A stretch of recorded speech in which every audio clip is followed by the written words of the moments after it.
Union City Hatzala's first day was actually September 11th. They sat there helping anybody that came off boats over here, this side of the water, to be able to go, take them into hospitals, coordinate, work with them. That was our inaugural first day in hatzala. That was a day that myself and many, many, many of the hatzala co-workers that I have in the New York City experienced catastrophic, incredible losses. My brother was a paramedic supervisor, was crushed. He's alive, thank God, but he had over 60 staples in his head that day. And so many of our brothers and sisters in uniform suffered so tremendously. But yet, in the day of the darkest doom and gloom, this side of the water was a day that an organization that's built not just to save lives, but to go that extra mile every single time happens. Mike Fedorko has actually helped make it happen. During Hurricane Sandy, I wasn't this side, I was actually in Woodmere and Seagate, pulling people out of trapped houses, one after the next after the next. I don't know if you remember though, there was a 3-hour delay and the Holland Tunnel was only open in one direction, from Manhattan to New Jersey. Yet, there was an emergency that hatzala was called to for a lady, what's called a high-risk OB comp, a lady with a very, very, very difficult high-risk pregnancy, had to get from New Jersey to New York. The calls went out. It ended up on Superintendent Fedorko's phone, and he said, if it's difficult, we'll do it. If it's impossible, we try harder. And what he ended up doing was the impossible. 30 minutes from when the call came in to hatzala of Union City to be able to have this lady who desperately needed to get to Cornell in Manhattan, what he did was shut down the one-way lane from New York to New Jersey so hatzala would be able to take this lady and be able to take her to Cornell to be able to have the baby. I would like to recognize, before we call upon Superintendent Fedorko, I'd like to recognize Rabbi Moshe Schwartz, the director of hatzala and the chaplain in Hudson County Sheriff's Office. Let's have a big round of applause.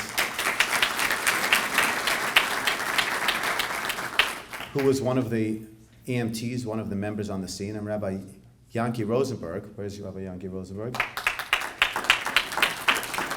Just stand up, please, Rabbi Rosenberg. Just stand up so everybody can appreciate the hero in the room. Was there as well. These two individuals made the difference between life and death. Now, here's the surprise. First, if we can have Superintendent Fedorko join me on stage, please.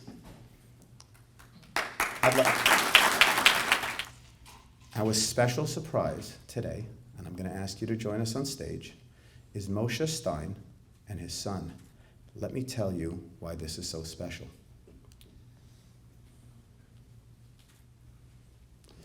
This little boy, who's walking up on stage to present Superintendent Fedorko his award, was the little boy that was delivered because of Superintendent Fedorko. Now, if that doesn't get a standing ovation, what does? Come on, everybody.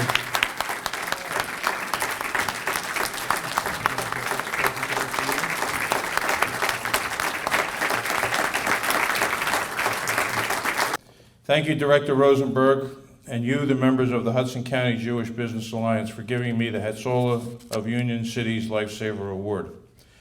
This award is a great honor for me, and I'm very thankful to be here today. And it was truly an honor to meet the little boy who was born as a result of all that. Thank you. To be recognized by an organization that has significantly contributed to the welfare and the governance of this county is truly an honor. I was told that I am the first recipient of the hatzala of Union City's Lifesaver Award, and in that context, I wish to acknowledge and share this award with the entire law enforcement community. It's especially gratifying to be recognized with Assembly Speaker Vincent Prieto, a man known long as an advocate for hardworking families. I would be remiss if I failed to acknowledge today's featured guest, Senate President Steve Sweeney, who played a leading role in implementing security standards at potentially vulnerable state facilities, supporting the families of police, firefighters, and emergency service workers who die in the line of duty, and has championed New Jersey's fight to create jobs and economic growth for working families. You know, I grew up in Trenton, and most of the boys in my neighborhood grew up to be iron workers. So if my life had taken a different path, maybe I'd be Steve Sweeney today, who knows? I am humbled to be counted among such figures of distinction. During my life, I've been honored and have been part of three great organizations: the Marine Corps, the New Jersey State Police, and the Port Authority Police. All of these organizations are united by a common value, sense of duty, service, and sacrifice. I've been serving as superintendent of Port Authority since July 2009, and over the course of my 46 years in law enforcement, the Port Authority is probably the most diverse police agency that I have ever encountered.